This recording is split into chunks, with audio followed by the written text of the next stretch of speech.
Many people are used to the fact that scary stories and paranormal things are always associated with a certain place or event. But how creepy it is when mysticism happens around a person. And what would you do if you met one on your path?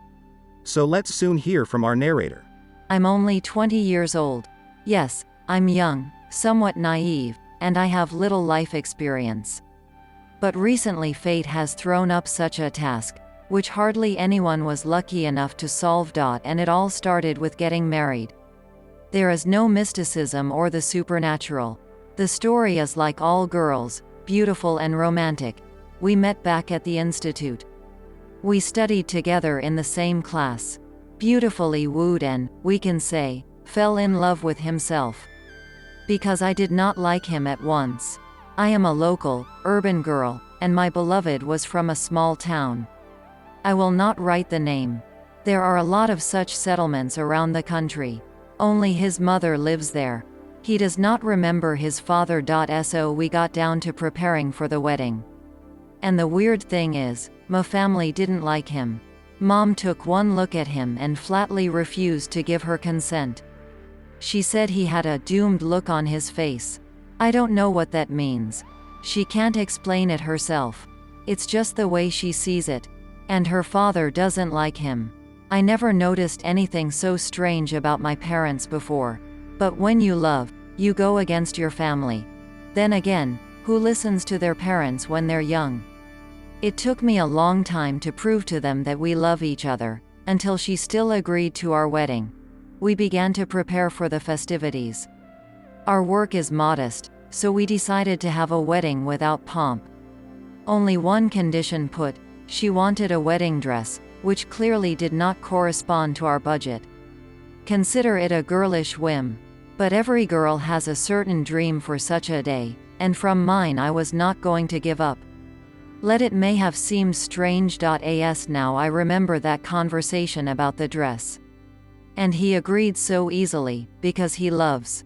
But in the same conversation, he jokingly warned me that a man in a black hat, something like a ghost or spirit, or some other evil spirit, was following him.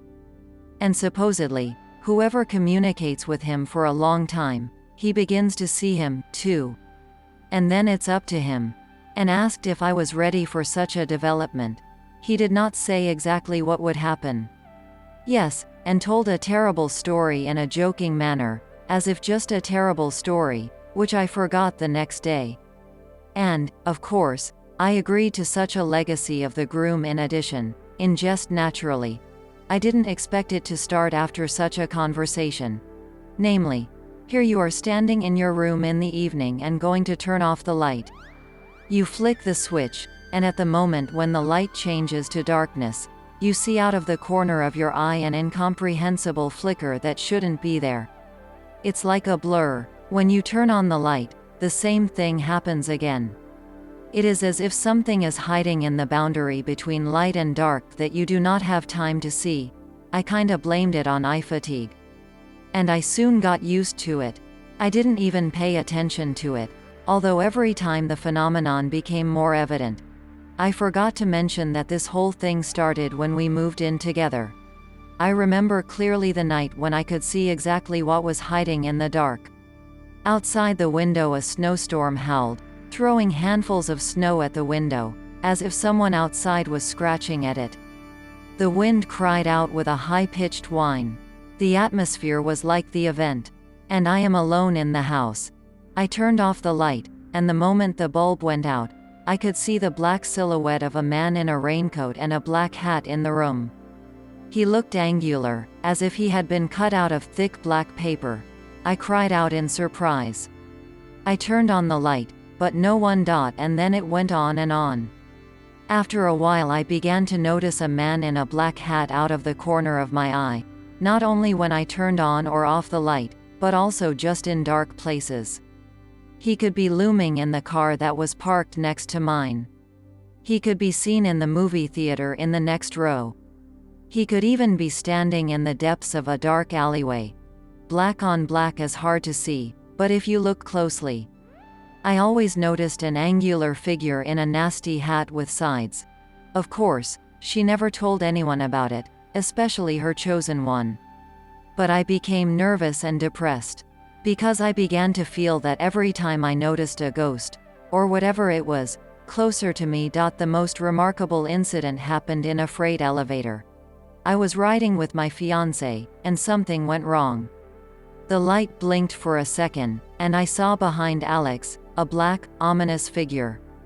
Standing behind him was a huge, shapeless shadow in a cloak, black. No face to discern, a huge hat. And it is clear that he was not a man at all, because even at close range and remained a silhouette. The horror story lasted only a fraction of a second. The light returned to normal, and once again it was just the two of us in the elevator.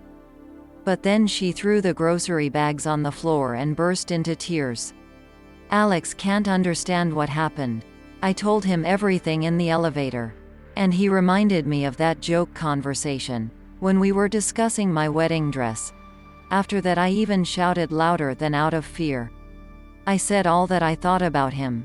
But the most unpleasant thing was that he could not give me any clue about this phenomenon. He also sees him for several years, after he jokingly agreed to such a rule. And it also scares him terribly, but pretends to Alex that nothing happens. That's how he deals with it. On the same day I packed my things and moved away from him, although I continue to love him madly. But the creepiest thing is that the man in the black hat did not go anywhere from me. He follows me everywhere, giving me no peace.